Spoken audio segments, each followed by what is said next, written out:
Imagine-se sozinho em casa, num sábado à noite, sem disposição para sair ou falar com alguém. Você está mergulhado em seus próprios pensamentos, tentando se distrair, quando de repente um barulho estranho surge de onde você menos espera. O que faria se, no meio do silêncio, alguma coisa começasse a bater em portas, janelas, ou até mesmo aparecesse no seu quintal e você não tivesse a menor ideia de como reagir? Este é apenas o começo de 3 histórias aterrorizantes, vividas por pessoas comuns, que enfrentaram situações de puro pavor e mistério. Fique até o fim para ouvir cada detalhe e descubra por que o medo pode se esconder nos lugares mais improváveis. Primeira história: o som metálico e o menino no quintal. Era essa história de um homem solteiro, com pouco mais de 30 anos, que passava por uma fase depressiva na vida. Ele havia terminado um relacionamento de 5 anos, no qual depositara todas as esperanças de casamento e família. A frustração era tanta que ele sequer sentia vontade de conversar ou sair de casa. Passava os dias no trabalho e as noites afundado no sofá, consumindo qualquer filme que cruzasse a tela, sem nem se lembrar do enredo depois. Certa noite de sábado, lá pelas 9 e pouco, ele encarava a TV e assistia a um filme de terror de baixíssima qualidade. Não estava prestando muita atenção, mas a preguiça o impedia de procurar outro título. A produção era péssima, áudio mal mixado, falas quase inaudíveis seguidas de efeitos sonoros exageradamente altos. Além disso, havia um som metálico recorrente, algo como um cano batendo em concreto.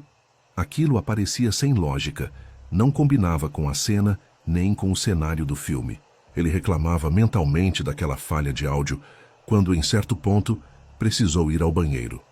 Para a surpresa dele, decidiu pausar o filme. Ao voltar e quase apertar play, o mesmo clang metálico soou de novo. Só que dessa vez, o filme estava pausado, ou seja, o barulho não vinha da TV. Ele gelou. Ficou imóvel, encarando a tela congelada, tentando ter certeza de que não imaginara nada. Segundos depois, ouviu de novo o clang. Aquilo, definitivamente, vinha do interior ou ao redor da casa. Ele entrou em alerta e pegou uma faca que tinha na escrivaninha. Correu pelos cômodos verificando se havia sinais de arrombamento ou qualquer pessoa escondida. Não encontrou nada. O lugar parecia em ordem. Ao voltar para o segundo andar, ouviu novamente o clang, dessa vez mais baixo, vindo do próprio quarto. Porém, tinha estado lá há pouco, e não havia ninguém. Então se deu conta de algo simples. As janelas estavam abertas. Com a chegada da primavera, ele gostava de deixar o ar circular à noite. Talvez o som estivesse vindo do lado de fora. Essa possibilidade trouxe ainda mais medo. Ele se aproximou de uma das janelas, afastou a cortina e viu uma cena perturbadora. Um menino, aparentemente muito jovem, estava parado no meio do quintal, perto de uma cadeira de deck que estava deslocada no gramado. A criança segurava um cano possivelmente de PVC e, ao perceber que o homem o observava, deu outra batida no metal da cadeira, produzindo o clang característico. O homem se afastou do vidro, o coração acelerado. Por que um garoto estaria ali sozinho às 9 e tanto da noite, batendo um cano numa cadeira? Poderia ser um garoto com alguma dificuldade ou transtorno, mas por que aquela insistência? E pior, se o menino estava ali por quase 1 hora só tocando aquele objeto, o que realmente pretendia? Mesmo assustado, o homem tentou ser racional. Talvez a criança estivesse perdida. Então decidiu descer e verificar pessoalmente, ligar para a polícia se fosse preciso. Quando se aproximou da porta dos fundos e colocou a mão na maçaneta, sentiu uma intuição de perigo. Se o garoto estivesse de fato em apuros, por que não pediria ajuda, batendo na porta ou chamando? Por que apenas ficar ali, batendo um cano em uma cadeira durante tanto tempo? Aquilo era muito estranho. Em vez de sair, resolveu espiar por uma janelinha lateral, que dava para a varandinha atrás da casa. A luz da varanda estava acesa, facilitando a visão. E foi aí que o coração dele quase parou. Ele viu 2 homens adultos, todos vestidos de preto, agachados próximos à porta. como se estivessem prontos para render quem quer que saísse. Um deles moveu a cabeça e notou o rosto do morador pela fresta. Ele largou a cortina e, num ato desesperado, correu para ligar para a emergência, 911. Enquanto discava, ouviu batidas fortes na porta. Em pânico, subiu as escadas e se trancou no banheiro, sentindo o coração martelar no peito. Escutou barulhos de vidro e madeira se partindo no andar de baixo, confirmando que os invasores haviam conseguido entrar. Logo em seguida, passos ecoaram pela escada, percorrendo o corredor até o banheiro. Alguém tentou girar a maçaneta e, não conseguindo, deu um chute na porta, quase arrombando-a. O homem gritou com toda a força que a polícia já estava a caminho. Instantaneamente, os passos recuaram. Ouviu-se uma porta bater e, então, silêncio total. A polícia chegou um tempo depois. Ele contou tudo. Sobre o menino, os barulhos metálicos e a emboscada. Os agentes não puderam fazer muito sem câmeras ou detalhes que identificassem as pessoas. Mas frisaram algo assustador. O envolvimento de uma criança indicava que aqueles criminosos provavelmente eram ainda mais perigosos do que um simples ladrão ocasional, porque manipular um menino assim exigia um nível de crueldade ou de organização além do comum. Desde então, nada mais aconteceu, mas o homem nunca esqueceu o olhar vazio daquela criança no quintal. Segunda história: o caminhão de sorvetes e os dois pequenos desaparecidos. A segunda história fala de um estudante universitário que, ao contrário da maioria dos amigos, decidiu passar as férias de primavera, spring break, em casa, em vez de viajar para festas. Ele queria sossego, longe das provas e da rotina. Era começo de março e ainda fazia um pouco de frio. Toda manhã, ele levantava cedo, por volta das 6, para ir à academia, mantendo uma disciplina de treino matinal que o ajudava a se sentir produtivo. Numa dessas manhãs, enquanto dirigia pelas ruas silenciosas do bairro residencial, ele se deparou com algo muito estranho. Um caminhão de sorvetes parado, motor desligado, sem luzes, num lugar onde ninguém costuma estacionar, ainda mais antes das 7h da manhã. Ele passou olhando, sem entender. O veículo estava vazio. Seguiu para a academia, mas aquilo ficou na cabeça. Afinal, não era estação de calor nem horário para vender sorvetes. Após o treino, voltou para casa pela mesma rua. O caminhão continuava ali, na mesma posição. Em bairros tão tranquilos, qualquer coisa fora do padrão chamava a atenção, e aquele caminhão definitivamente não parecia ter motivo para estar ali. O jovem, curioso, deu a volta no quarteirão para observar. Dessa vez viu um homem no banco do motorista, alguém de aparência suspeita, barba desgrenhada, nariz longo e pontudo. E o mais assustador, esse homem notou o olhar do estudante e o encarou por alguns segundos, como se estivesse irritado ou desconfiado de ser observado. O universitário foi para casa e, por algumas horas, tentou esquecer o assunto. Só que, ao sair para buscar a correspondência, encontrou o mesmo caminhão de sorvetes estacionado na sua rua, a uns 3 imóveis de distância, de frente para o outro lado. Ele sentiu um arrepio. Como o homem teria descoberto onde ele morava? Parecia claro que aquele caminhão o havia seguido. Sem saber o que fazer, entrou rapidamente, fingindo não ter percebido. No entanto, não conseguia se concentrar em mais nada.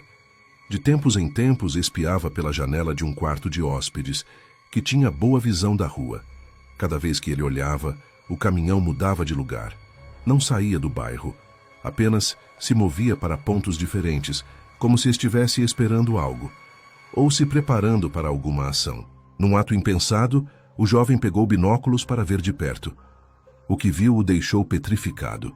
O motorista do caminhão também o observava, só que com outro par de binóculos. Foi um choque. Assim que cruzaram olhares, o homem ligou o motor e arrancou. Dali em diante, o estudante ligou para a polícia, que prometeu enviar uma viatura para verificar, mas ele não tinha muitas informações para dar. Parecia que a história terminaria por aí.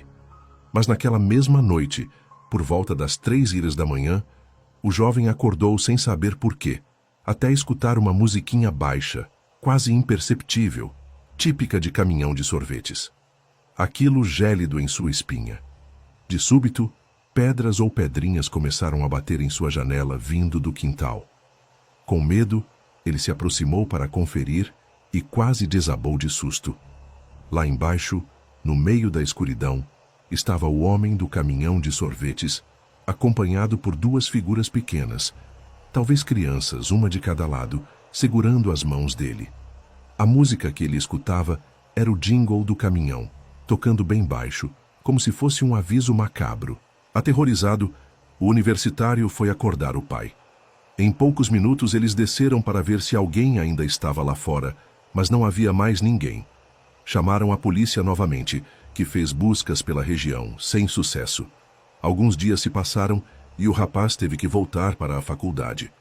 Até então, nada mais ocorrera. Contudo, semanas depois, sua mãe o telefonou para contar sobre um caso de desaparecimento que tomava conta das notícias locais. 2 crianças de 6 anos, gêmeos, um menino e uma menina, haviam sumido de um bairro a meia hora dali.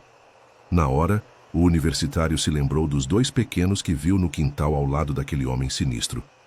A polícia foi informada, mas não havia prova concreta de ligação entre os fatos. O medo que fica é que aquele sujeito poderia ter raptado as crianças antes, ou talvez tivesse planos ainda piores. Por que se arriscar tanto, jogando pedras na janela no meio da noite?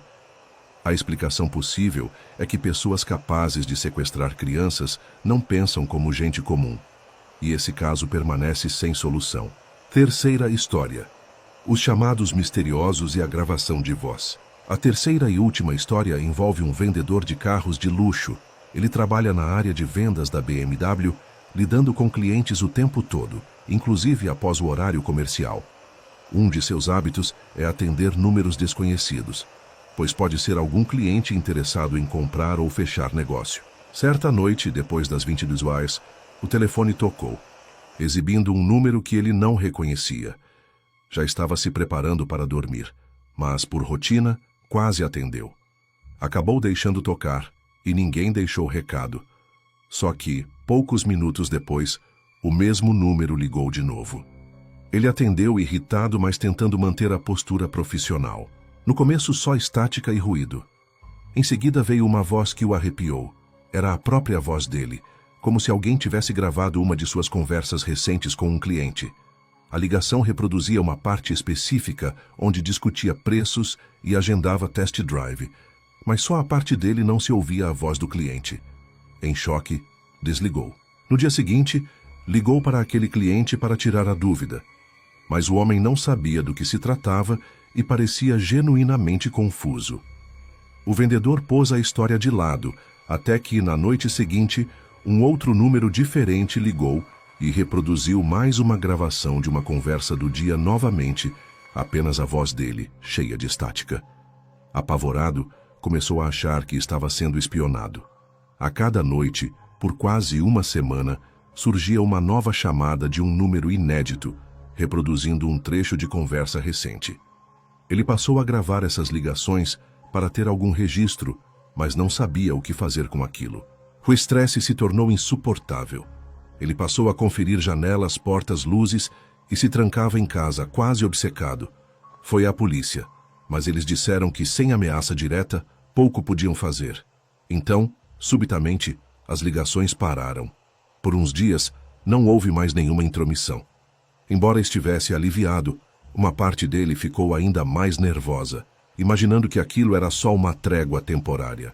Algum tempo depois, trocou de número de celular pessoal, mesmo sabendo que isso seria um pesadelo logístico para o trabalho. Parecia resolver o problema, até que dias depois veio outra ligação. Dessa vez, ele resolveu tomar a iniciativa e falou: "Se é dinheiro que você quer, eu tenho. Podemos nos encontrar." E pela primeira vez alguém respondeu.